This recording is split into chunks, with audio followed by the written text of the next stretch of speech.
Congress party ప్రభుత్వం కావాలని ఒక ప్లాన్ ప్రకారం కేంద్రాన్ని ప్రధానం చేసే ప్రయత్నం. ఇదంతా ఒక ప్లాన్ అంతా కూడా. తెలంగాణ రాష్ట్రంలో కాంగ్రెస్ పార్టీ ప్రభుత్వం ప్రవేశపెట్టిన బడ్జెట్ విషయంలో ప్రజల్లో కూడా వ్యతిరేకత వస్తుందని భావించినటువంటి కాంగ్రెస్ పార్టీ ప్రభుత్వం దానికంటే ముందు కేంద్రం ప్రవేశపెట్టిన బడ్జెట్ విషయంలో ప్రజల్లో కూడా అయోమయం సృష్టించి ఒక చర్చ జరిగే విధంగా చేసి కాంగ్రెస్ పార్టీ ప్రభుత్వం ప్రవేశపెట్టినటువంటి ఈ తెలంగాణ రాష్ట్ర బడ్జెట్ విషయంలో ప్రజల్లో వ్యతిరేకత రాకుండా చూసుకునేటువంటి కుట్రలో భాగమే దాని ముందు రోజు కేంద్ర ప్రభుత్వం బడ్జెట్ ప్రవేశపెట్టింది, తెల్లారి రాష్ట్ర ప్రభుత్వం ప్రవేశపెట్టింది. ఈ రాష్ట్ర ప్రభుత్వం ప్రవేశపెట్టిన బడ్జెట్ మీద చర్చ జరగకుండా ఉండాలంటే, ప్రజలు దాన్ని గుర్తించదు, గమనించదు, వ్యతిరేకత రాకుండా ఉండాలంటే ఒక ప్లాన్ ప్రకారం కేంద్ర ప్రభుత్వ బడ్జెట్ మీద అనవసరపు తప్పుడు ఆరోపణలు చేస్తూ తప్పుడు ప్రచారం చేసే ప్రయత్నం చేసింది. దాంతో ప్లాన్ అంతా కూడా కేంద్ర ప్రభుత్వ బడ్జెట్ ఏందో ఈ నాయకులకు తెలుసు, కేంద్రం ఏ విధంగా నిధులు కేటాయిస్తుందో తెలుసు. గతంలోనే చెప్పండి, ప్రభుత్వం ఏర్పడ్డది అయిపోయింది. గతంలో జరిగిన తప్పిదాలను ఒక్కసారి సమీక్షించుకోండి. గత ప్రభుత్వం చేసిన తప్పులను సమీక్షించుకోండి. కొట్లాటలు, విమర్శలు, ప్రతి విమర్శలకు అవకాశం ఇవ్వకండి. ప్రజల చేత ఎన్నుకోవడం మీ ప్రభుత్వం 5 సంవత్సరాలు ఉండాలని మేము కోరుకుంటున్నాం. మీరు ఇచ్చిన హామీలు నెరవేర్చుకోవాల్సిన బాధ్యత మీ మీద ఉంది. అభివృద్ధికి కేంద్ర ప్రభుత్వం పక్కా సహకరించడానికి సిద్ధంగా ఉంది. దీని ఎలాంటి చెడు ఆలోచన లేదు. అభివృద్ధి కూడా మేము సహకరిస్తాం. మనం కలిసిమెలిసి ముందుకు పోదాం. గత ప్రభుత్వం కేసీఆర్ గారు మూర్ఖత్వం విధానం మీరు ఆలోచించకని చెప్పి అనేక సందర్భాల్లో చెప్పడం జరిగింది. కానీ కాంగ్రెస్ పార్టీ కూడా అదే పద్ధతిని కూడా సాగిస్తున్నది. మరి కుట్రలో పెట్టుకుంటారా మీరు? తెలంగాణ రాష్ట్ర అభివృద్ధి కావన్నా కుట్రలు కావన్నా. కొంతమంది మంత్రులు అయితే ఒక ప్రధానమంత్రి చూడరు, కేంద్ర మంత్రులు చూడరు. వాళ్ళ భాష, వాళ్ళ వ్యవహారిక చూసిన తర్వాత రాష్ట్ర ప్రజలు నవ్వుకుంటున్నారు. వాళ్ళ భాష, వాళ్ళ వ్యవహారం విమర్శలు చేయాల్సిందే. కానీ విమర్శనాత్మకంగా ఉండాలి తప్ప వ్యంగ్యంగా ఇష్టానుసారంగా భాష ప్రయోగ విషయంలో ఇది మంచి పద్ధతి కాదు. గత ప్రభుత్వం ఇదే చేసింది, వీరు కూడా ఇదే చేయాలనుకుంటారు. అది ఇది మంచి పద్ధతి కాదు. మన కేంద్ర ప్రభుత్వము, నేను మొత్తం పూర్తి వివరణ ఇవ్వకుండా హైలైట్ చెప్పుకుంటూ వస్తాను. కేంద్ర ప్రభుత్వం ఎలా ఇది మహిళా, యువ, రైతు సంక్షేమ బడ్జెట్. ఇది కేంద్ర బడ్జెట్. వ్యవసాయ అనుబంధ రంగాలకు 2 లక్షల కోట్ల రూపాయలు. ఈ 2 నెలల్లో 1 కోటి మంది రైతులను సేంద్రియ సాగు వైపు మళ్లించాలని చెప్పి 1 లక్ష్యంతో కేంద్ర ప్రభుత్వం ప్రణాళికాబద్ధంగా ముందుకు పోతాం. యూత్ ఎంప్లాయ్మెంట్, స్కిల్ డెవలప్మెంట్ కోసం 1,48,000 కోట్ల రూపాయలను ఈ బడ్జెట్ లో కేంద్ర ప్రభుత్వం కేటాయించడం జరిగింది. మహిళల అభివృద్ధికి 3 లక్షల కోట్ల రూపాయలు. గ్రామీణ అభివృద్ధి కోసం 2,66,000 కోట్ల రూపాయలు. గ్రామాల్లో 2 కోట్ల ఇళ్ల నిర్మించడం, 25,000 ఆవాస ప్రాంతాలకు సడక్ యోజన రోడ్ల నిర్మాణం కోసం కూడా నిధులు కేటాయించడం జరిగింది. అర్బన్ ప్రాంతాల్లో 1 కోటి ఇళ్ల నిర్మాణం. అర్బన్ ప్రాంతాల్లో 1 కోటి ఇళ్లకు సౌర విద్యుత్ సదుపాయం. మౌలిక సదుపాయాల కోసం 1,00,000 కోట్ల రూపాయలు. శాస్త్ర సాంకేతిక రంగాల్లో ఇన్నోవేషన్ రీసెర్చ్ కోసం 1,00,000 కోట్ల రూపాయల నిధిని బడ్జెట్ ఇవ్వడం జరిగింది. 1 కోటి మందికి ఉద్యోగ ఉపాధి అవకాశాల కోసం ఇలా ప్రత్యేకంగా నిధులు కేటాయించడం జరిగింది. దానిలో 20 లక్షల మందికి ప్రత్యేక శిక్షణ ఇచ్చి వాళ్ళే ఉద్యోగాలు ఇచ్చే స్థాయికి ఎదగాలని ఆలోచనతోని కొత్త ఆలోచనతో ప్రభుత్వం వ్యవస్థ. ఇది కేంద్ర ప్రభుత్వం వచ్చడం కొన్ని ముఖ్యమైన అంశాలు మాత్రమే.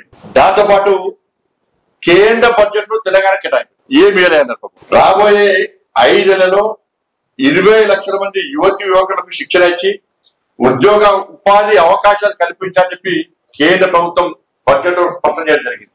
ఉన్నత విద్య చదువుకోవాలనేటువంటి లక్షలాది మంది విద్యార్థులకు 10 లక్షల రూపాయల వరకు రుణ సాయం ఇవ్వాలని చెప్పి 3 లక్షల కోట్ల మహిళా బడ్జెట్ లో లక్షల మంది తెలంగాణ మహిళలకు ఉపాధి కలిగే అవకాశం ఉంది. దాంతో పాటు గరిష్టంగా అంటే 20 లక్షల రూపాయల వరకు ముద్ర రుణాలు తెలంగాణ రాష్ట్రం కూడా వస్తాయి.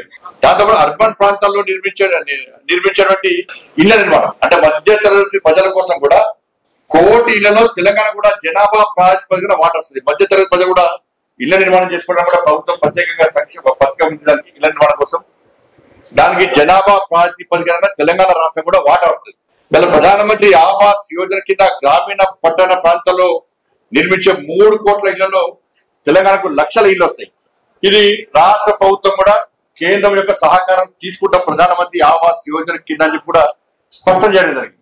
దాంతో పాటు కేంద్ర పన్నుల రూపాయలు ట్యాక్స్ డెవల్యూషన్ 26,216 కోట్ల రూపాయలు, గ్రాంటింగ్ ఎయిడ్ ద్వారా 21,075 కోట్ల రూపాయలు, ఎఫ్ఆర్బిఎం కు లోబడి 62,000 కోట్ల రుణాలు తెలంగాణ మొత్తము 2,91,000 కోట్ల రాష్ట్ర బడ్జెట్ లో నిధులు అప్పుల రూపాయన కేంద్రం అంటే 2,90,000 రాష్ట్ర బడ్జెట్ లో కేంద్రము 1,09,000 కోట్ల రూపాయలు నిధులుస్తున్నది. అంటే బడ్జెట్ లో 2 లక్షల కోట్ల బడ్జెట్ రాష్ట్ర ప్రభుత్వం 1,00,000 కోట్ల రూపాయలను కేంద్రం ఎత్తు నిధుల రూపాయలు అడగలుగుతారు. కానీ కేంద్రం ఏమి ఇస్తలేదు. తెలంగాణకి బడ్జెట్ లో 5,336 కోట్ల రూపాయలు ప్రత్యేకంగా తెలంగాణకు రైల్వే బడ్జెట్ కేటాయించడం జరిగింది. దీంతో పాటు గతంలో బీఆర్ఎస్ పార్టీ ఏం చేయలేదు. గతంలో 9 నెలలు 31,221 కోట్ల రూపాయల ఖర్చును ఇలా పోయినసారి గత 10 నెలలో తెలంగాణ రాష్ట్రానికి కేంద్ర ప్రభుత్వం రైల్వే కోసం కేటాయించడం జరిగింది. యూపీఏ ప్రభుత్వము గతంలో కేటాయించిన దానికంటే 20 రెట్లు ఎక్కువ కేటాయించాం.